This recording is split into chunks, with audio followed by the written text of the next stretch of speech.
내가 구해준 아이의 엄마가 잃어버린 내 딸을 찾았지만 골수이 형성증 제1장 다시 봄의 길목에서 60여 년을 한 동네에서 살아왔지만 그날 따라 공기가 낯설었다. 봄 햇살이 내려앉은 골목길엔 목련이 피기 시작했고 전신주에 기대어 잠시 쉬던 할머니의 손엔 작년 가을에서 남은 기침이 또다시 찾아와 있었다.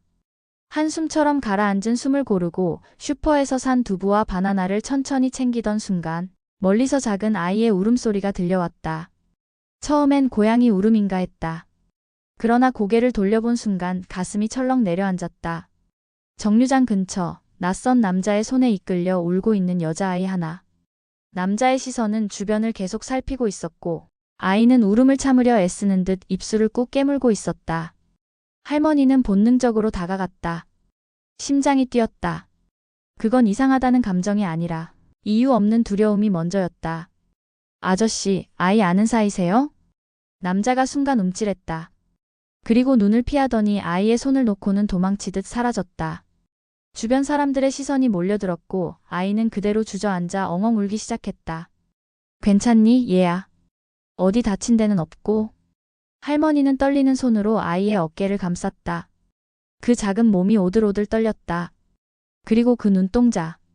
왠지 모르게 익숙한, 낯설면서도 어디선가 오래전 본 듯한 눈빛이었다. 경찰이 도착하고 아이는 겨우 말을 잇기 시작했다. 이름은 할인. 5살. 엄마가 잠깐 슈퍼 간 사이 모르는 아저씨가 손을 잡고 데려가려 했다고 했다. 몇 시간이 지나서야 아이의 엄마가 경찰서로 뛰어들어왔다. 헝클어진 머리에 숨을 헐떡이며 아이를 안고 바닥에 주저앉아 울음을 터뜨렸다. 그 순간 할머니와 그 여자의 눈이 마주쳤다. 짧은 눈빛. 하지만 이상했다. 그 여자. 처음 보는 사람인데? 왜인지 모르게 눈빛이 너무도 닮아 있었다. 어르신 정말 감사합니다. 어떻게 그 순간 안 보셨으면 우리 애는. 말끝이 떨리던 엄마는 눈물을 닦으며 할머니를 바라보았다. 그리고 고개를 깊이 숙였다. 할머니는 그 고개 숙임보다 그녀의 목에 걸린 작은 펜던트 하나를 보았다. 작은 꽃 문양이 새겨진 반지 형태의 펜던트. 오래된 듯 낡았지만 어쩐지 가슴 어딘가가 저릿해졌다. 그날 밤 집으로 돌아온 할머니는 깊은 잠에 들지 못했다. 쏟아지는 기억의 파편들이 잠을 깨웠다. 어린 시절 축제날 사람들 속에서 놓쳐버린 4살짜리 딸아이. 한순간에 사라지고 다시는 돌아오지 못했던 아이. 그 아이의 마지막 모습이 오늘 본 여자아이와 겹쳐 보였다. 그 아이의 엄마. 처음 본 그 얼굴. 하지만 왠지, 정말 왠지 모르게 그 딸이 자라면 저런 얼굴일지도 모른다는 생각이 자꾸 가슴을 조여왔다. 그날 이후로 몸이 이상해졌다. 기운이 빠지고 식은땀이 나고 입맛도 사라졌다. 하지만 그보다 더 이상한 건 마음이었다. 수십 년 묻어두었던 감정들이 이상하게도 오늘 다시 살아나고 있었다. 그저 한 아이를 도와준 것뿐인데 세상은 마치 잊고 있던 운명을 다시 꺼내놓으려는 듯 움직이고 있었다. 제2장 낯선 얼굴 속 그리운 눈빛. 며칠이 지났다. 몸은 점점 더 말을 듣지 않았고 가벼운 기침은 깊은 통증으로 번졌다. 평소 같았으면 그냥 한약방에서 약 몇 첩 지었겠지만 이번엔 무언가 다르다는 걸 할머니는 스스로도 느끼고 있었다. 그래서 결국 병원을 찾았다. 검사 결과는 빠르게 나왔다. 의사의 얼굴엔 무겁고 낯선 표정이 스쳐 지나갔다. 골수이 형성증입니다. 쉽게 말해 골수 기능이 제대로 작동하지 않아 혈액을 제대로 만들어내지 못하는 병이죠. 이식을 하지 않으면 상황은 점점 더 악화될 수 있습니다. 순간 머릿속이 하얘졌다. 의사가 무어라 설명을 더해도 그 어떤 말도 귀에 들어오지 않았다. 이식? 가족이 있어야 가능한 건데. 할머니는 입술을 꼭 다물었다. 마음 한편 이미 오래전부터 그 말은 가슴속에서 썩어가고 있었다. 나는 혼자다. 그날 병실로 자리를 옮긴 뒤 혼자 창밖을 바라보며 조용히 숨을 내쉬었다. 이토록 몸이 아픈데도 더 괴로운 건 마음이었다. 그때였다. 문이 조심스럽게 열리며 낯익은 얼굴이 병실 안으로 들어왔다. 그녀였다. 할인이 엄마. 할머니는 잠시 당황한 얼굴로 그녀를 바라보았다. 어르신 많이 편찮으시다고 해서요. 그날 아이 일도 있고 해서 뭐라도 도와드리고 싶었어요. 할머니는 억지로 미소를 지으며 고개를 끄덕였다. 그러나 그 미소 너머로 눈은 계속 그녀를 살폈다. 오늘은 유난히 얼굴이 선명했다. 얼굴선, 눈매, 웃을 때 미세하게 움직이는 왼쪽 입꼬리까지. 어쩐지 너무 닮아 있었다. 잊을 수 없는 잃어버린 그 얼굴과. 잠시 머뭇거리던 할머니는 조심스럽게 물었다. 혹시 그 목에 건 반지, 그건 어떻게 갖게 된 거예요? 수지는 놀란 눈으로 펜던트를 내려다보았다. 그리고 조용히 대답했다. 어릴 때요. 기억은 거의 없는데 고아원에 있을 때 제 손에 끼워져 있던 거였대요. 어른들이 빼앗으려고 할 때마다 이상하게 막 울었다고 하더라고요. 할머니는 손을 덜덜 떨며 입을 막았다. 그 반지. 작은 꽃무늬가 새겨진 은반지. 잃어버린 딸 4살 때 마지막으로 끼워준 반지. 축제날 인파에 묻혀 사라지기 직전까지 그녀의 손에 있었던 유일한 물건이었다. 입안이 바짝 마르고 눈앞이 흐려졌다.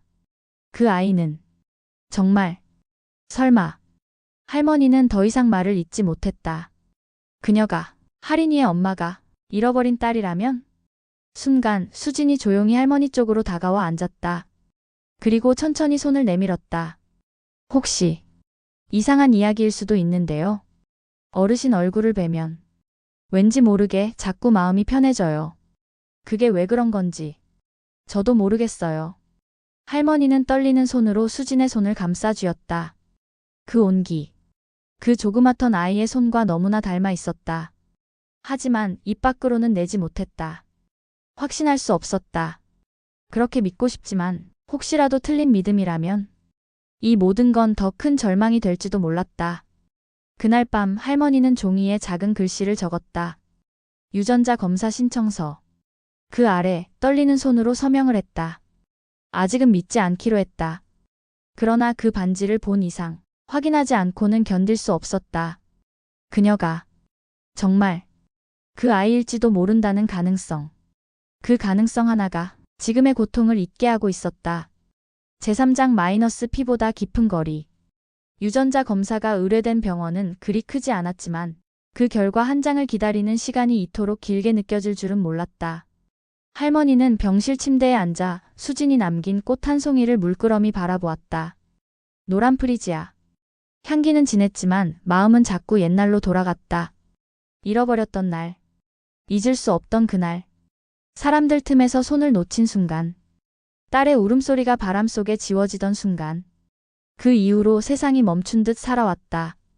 한 번도, 단 하루도 그 아이를 잊은 적이 없었다. 하지만 지금 이 상황은 너무도 비현실적이었다. 문이 열리고 간호사가 서류 봉투를 건넸다. 의사는 침묵 끝에 한 줄을 또박또박 읽어내렸다. 모녀관계 99.98% 일치입니다. 순간 병실 공기가 무너졌다. 심장이 아프게 뛰었고 눈물이 왁칵 쏟아졌다. 할머니는 두 손으로 얼굴을 가리고 울었다. 진짜였다. 그 아이가 정말 돌아온 것이었다. 그러나 기쁨은 오래가지 않았다. 수지는 그 결과지를 받아들고도 오히려 벽처럼 굳어졌다. 이게 맞다고요? 그녀는 말없이 서류를 바라보다가 숨을 깊이 들이쉬고는 병실 밖으로 걸어 나갔다. 그날 밤 수지는 돌아오지 않았다. 그리고 이틀 후 병실 문을 열고 나타났을 때 그녀의 표정은 차가웠다. 어르신 아니. 저 어떻게 해야 할지 모르겠어요. 할머니는 조심스럽게 다가가 그녀의 손을 잡았다. 하지만 수지는 한 발 물러섰다. 왜 이제서야 나타나셨냐고요? 왜? 이렇게 늦게야, 이렇게 아픈 사람이 돼서야 저를 찾으시냐고요?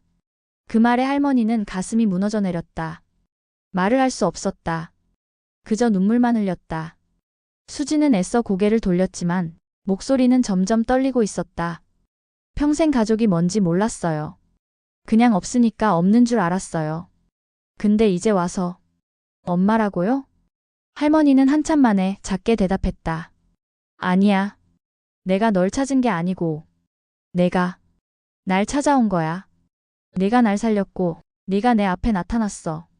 수지는 그대로 주저앉아 두 손으로 얼굴을 가렸다. 벅차고 억울하고 그리운 감정들이 한꺼번에 밀려왔다. 그녀는 고개를 떨군 채 중얼거렸다. 왜 하필? 왜 지금? 왜 아픈 모습으로? 내가 뭘 해야 되냐고요? 병실은 깊은 밤처럼 조용해졌다. 그 정적 속에서 두 사람은, 한 사람은 죄책감으로, 한 사람은 혼란과 상실감으로 서로를 바라보지 못한 채 같은 공간에 앉아 있었다. 그날 밤 수지는 병원 앞 벤치에 오래 앉아 있었다. 하린이에게 보낸 짧은 음성 메시지엔 단 하나의 문장이 담겼다. 엄마가 조금 늦을 것 같아. 그리고는 조용히 눈을 감았다. 그 눈물은 어릴 적 자신이 울던 그 골목과 똑같은 냄새가 났다. 제사장 -P는 닿았으나 마음은 멀었다. 며칠째 병실은 조용했다. 수지는 연락도 없이 모습을 드러내지 않았다. 할머니는 매일 창밖만 바라보며 식사를 거르기 일쑤였다. 몸 상태는 급격히 나빠지고 있었다. 혈색은 점점 사라졌고 기침은 깊어졌으며 하루에도 몇 번씩 핏덩이를 토했다. 그러던 어느 날 수진이 병실 문을 열었다. 짙은 감정을 누른 얼굴. 그녀의 손엔 병원에서 건네받은 이식 동의서가 들려 있었다. 의사가 말하길 유전자 일치율이 이례적일 정도로 높고 공여자로서 가장 이상적인 조건이라고 했다. 하지만 수지는 고개를 저었다. 죄송해요. 이식은 지금은 못하겠어요. 병실 안 공기가 그대로 얼어붙었다. 할머니는 아무 말도 하지 못했다. 입술을 떨며 손을 꼭 잡았지만 그 손끝엔 이미 감각이 사라진 지 오래였다. 수지는 벽 쪽으로 시선을 돌리며 말을 이었다. 의무감으로 누군가의 생명을 책임질 수는 없어요. 엄마라고 갑자기 받아들여지는 것도 아니고 전 아직 그럴 준비가 안 됐어요. 그녀의 말은 거짓이 아니었다. 그 안엔 억눌렀던 감정, 자신도 모르게 쌓여온 원망이 그대로 담겨 있었다. 그 순간 할머니는 조용히 고개를 끄덕였다. 억지로 눈물을 참으며 꺾인 목소리로 대답했다. 그럴 줄 알았어. 내가 너한텐 아직도 그냥 남이지. 수지는 흠칫했지만 고개를 숙이고는 병실을 나섰다. 문이 닫히자마자 할머니는 두 손으로 얼굴을 가렸다. 흐느끼며 중얼거렸다. 그럴 줄 알았는데 왜 이렇게 아프니 이게. 그날 밤 수지는 집에서 하린이를 안고 잤다. 아이는 아무것도 모르고 엄마 품에 안겨 조용히 숨을 쉬었다. 하지만 수지는 잠들지 못했다. 자꾸만 떠올랐다. 할머니의 눈빛, 병든 손, 움켜쥐려 했던 그 애타는 손길. 그리고 문득 떠올랐다. 자신이 입양되기 전 고아원에서 밤마다 울던 자신을 안아주던 간호사 한 명이 말했다. 이 세상엔 아무도 널 찾지 않을 거라 생각했지만 어쩐지 이상하게 널 볼 때마다 누군가 널 잃어버린 듯한 눈빛이 느껴졌어. 그 말이 지금에 와서 가슴을 찢었다. 그녀는 거울을 바라봤다. 자신의 얼굴 그리고 거기 담긴 눈빛이 할머니와 닮아 있었다. 다음 날 아침 수지는 하린이를 유치원에 데려다주며 말했다. 하린아, 혹시 누가 널 데려가려 하면 어떻게 해야 해? 하린이는 활짝 웃으며 대답했다. 그럼 내가 소리 지를 거야. 엄마. 하고 막 달려가야지. 수지는 순간 숨이 턱 막혔다. 그 말, 그 장면. 마치 자기 인생에서 잃어버린 한 조각이 퍼즐처럼 맞춰졌다. 그녀는 조용히 중얼거렸다. 나는 엄마를 부를 수 없었지. 그리고 고개를 들었다. 할머니의 병실로 다시 가야겠다는 생각이 비로소 마음에서 올라왔다. 그 길의 끝엔 아직도 용서되지 않은 시간들이 있겠지만 그럼에도 불구하고 걸어가야 할 길이 있다는 걸 그녀는 조금씩 깨달아가고 있었다. 제5장 다시 손을 잡다. 병실 문이 열렸다. 며칠 만에 들어온 수지는 조용히 할머니를 바라보았다. 의식은 깨어 있었지만 얼굴은 창백했고 손은 눈에 띄게 말라 있었다. 산소 마스크를 벗고 할머니는 힘겹게 웃었다. 왔구나. 수지는 아무 말 없이 고개를 끄덕였다. 가방에서 작은 손그림 하나를 꺼내 병상 옆 탁자에 올려놓았다. 하린이가 그린 그림이었다. 우리 가족이라는 제목. 한복 입은 세 사람이 손을 꼭 잡고 웃고 있었다. 그걸 본 순간 할머니의 눈가에 눈물이 맺혔다. 이게 하린이가 그린 거니? 응. 어제 유치원에서 가족 소개하는 시간에 그렸다더라고. 이게 나고 이게 하린이고. 그리고 이게 할머니래. 할머니는 조용히 웃었다. 그림 속 자신은 예쁘게 화관을 쓰고 있었다. 하린이가 나를 할머니라고 불러? 수지는 대답 대신 작은 음성 메시지 하나를 들려주었다. 스피커에서 울린 하린이의 또렷한 목소리. 할머니, 얼른 나와서 나랑 꽃놀이 가요. 약속이에요. 그 짧은 메시지에 할머니는 소리 내어 울었다. 숨소리가 끊기는 듯 한 줄 한 줄 감정이 몸 밖으로 새어나갔다. 한참 뒤 수진이 말했다. 나 아직도 무서워요. 엄마라고 부르기도, 엄마를 잃었다고 말하기도. 그 둘 다 너무 무서워요. 할머니는 수진의 손을 잡았다. 예전처럼 덥석 잡을 수는 없었지만 그 손끝은 여전히 따뜻했다. 수진아, 나 너를 다시 찾았을 때 가장 먼저 떠오른 건 미안함도 반가움도 아니었어. 이럴 자격이 있나? 그 생각이 먼저였어. 수지는 말없이 눈을 감았다. 그리고 조용히 입을 열었다. 근데 나도 똑같았어. 딸이 될 자격이 있나? 그 생각부터 들더라고. 둘 사이의 공기가 조금 부드러워졌다. 긴장과 오해로 묶여있던 매듭이 조금 느슨해진 듯 했다. 그날 저녁 수지는 병실에 더 머물렀다. 하린이가 그려준 그림을 스케치북에 옮기고 할머니의 손톱을 정성스레 다듬었다. 병실 창밖엔 벚꽃이 흩날리고 있었다. 수지는 벚꽃잎을 바라보다 조용히 말했다. 내가 이식하겠다고 말하면 엄마는 기뻐하실까?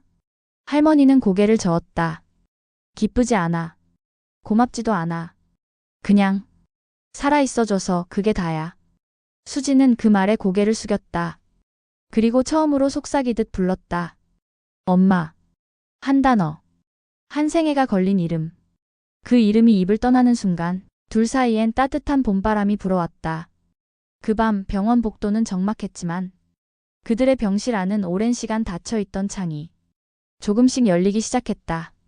다음 날 아침 수지는 이식 수속을 밟기 위해 서류를 들고 간호사실을 찾았다.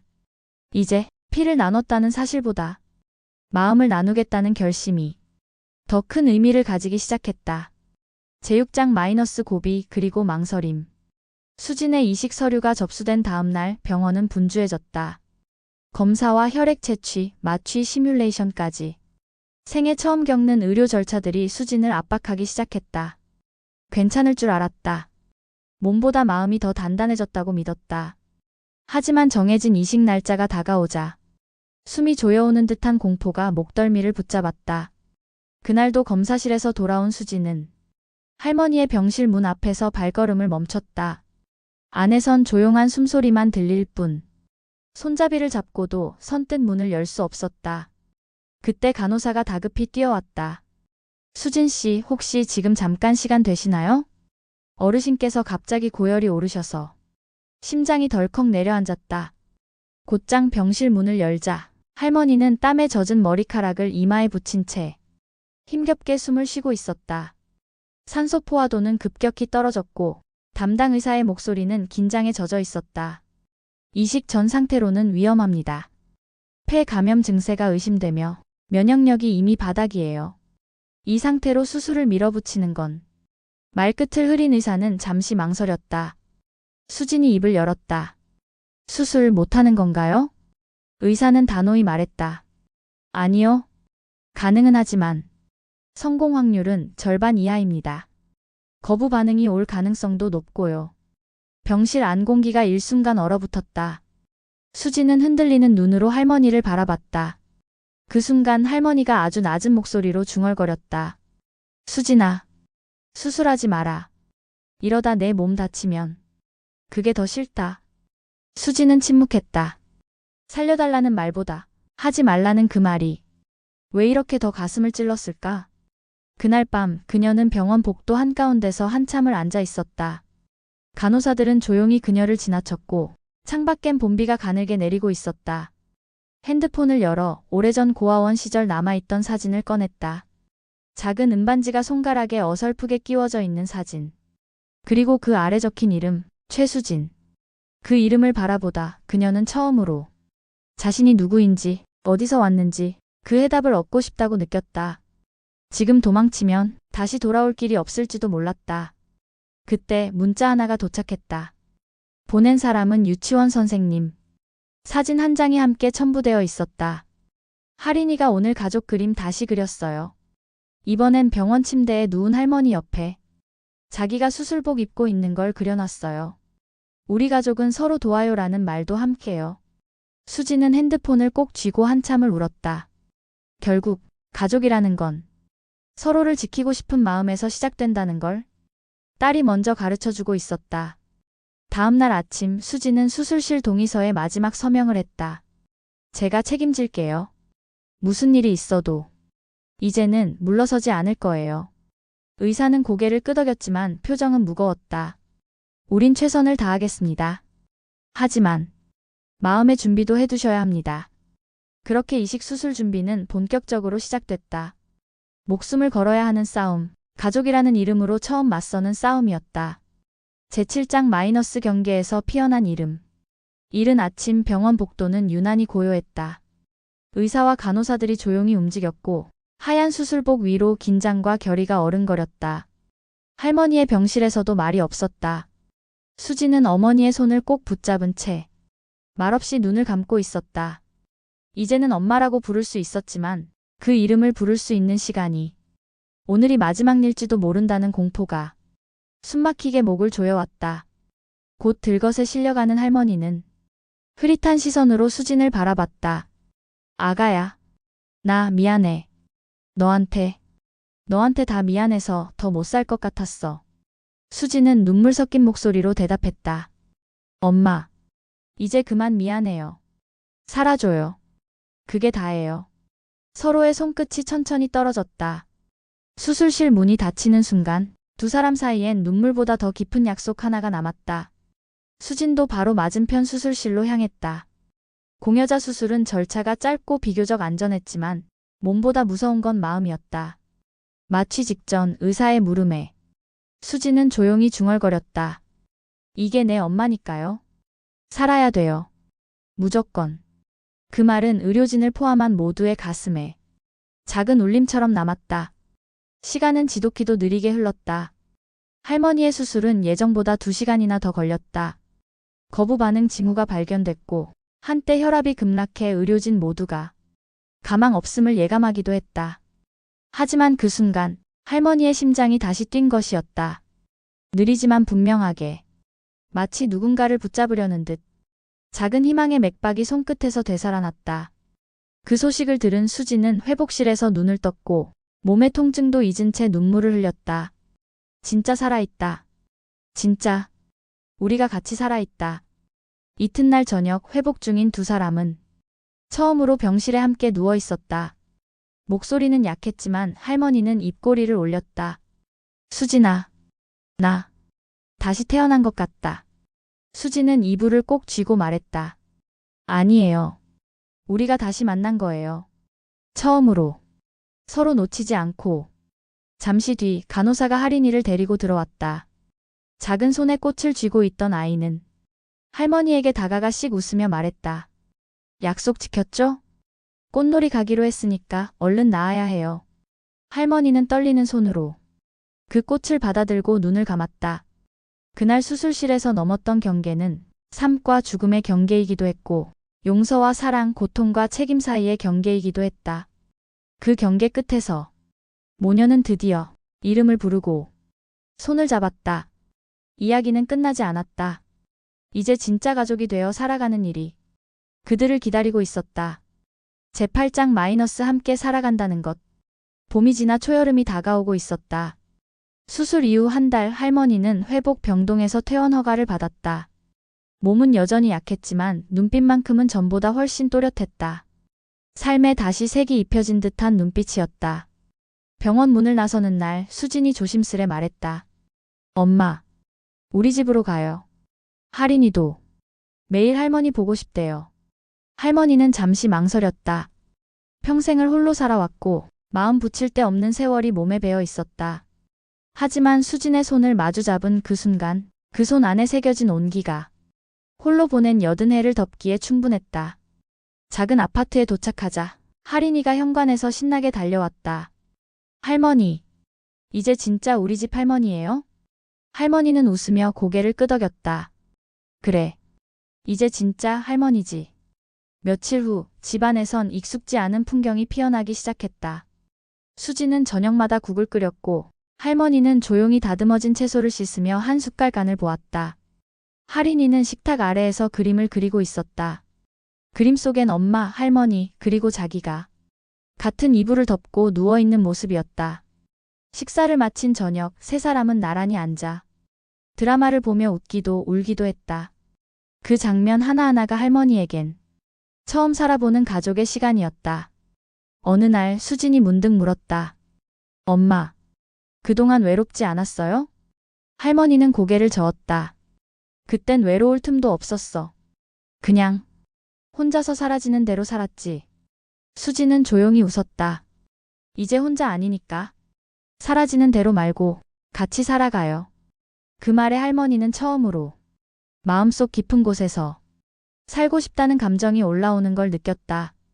그 주말 세 사람은 공원에 나갔다. 할인이는 공을 굴리고 수지는 돗자리를 깔고 할머니는 작은 도시락을 펼쳤다. 진달래김밥, 감자전, 오이 무침. 모두 세 사람이 함께 만든 음식이었다. 햇살 속 세 사람은 웃고 있었다. 그 웃음 속엔 시간이 녹아 있었고 잃어버린 이름도 무너졌던 시간도 모두 다 감싸 안고 있었다. 이제 가족이란 함께 밥을 먹고 함께 웃고 함께 아픈 날을 견뎌내는 것임을 세 사람 모두 알고 있었다. 그날 저녁 할인이가 잠들기 전 작게 속삭였다. 할머니, 다시는 아프지 마요. 나 할머니 없으면 안 돼요. 할머니는 그 말에 눈물을 삼키며 대답했다. 그래. 할미도 이제 너 없이는 못 살아. 그렇게 세 사람은 한 지붕 아래 서로를 마주 보며 이제서야 가족이라는 단어의 의미를 살아가고 있었다. 그 끝엔 결코 화려한 장면도 눈부신 성공도 없었지만 삶의 가장 진실한 장면이 오래도록 조용히 머물고 있었다.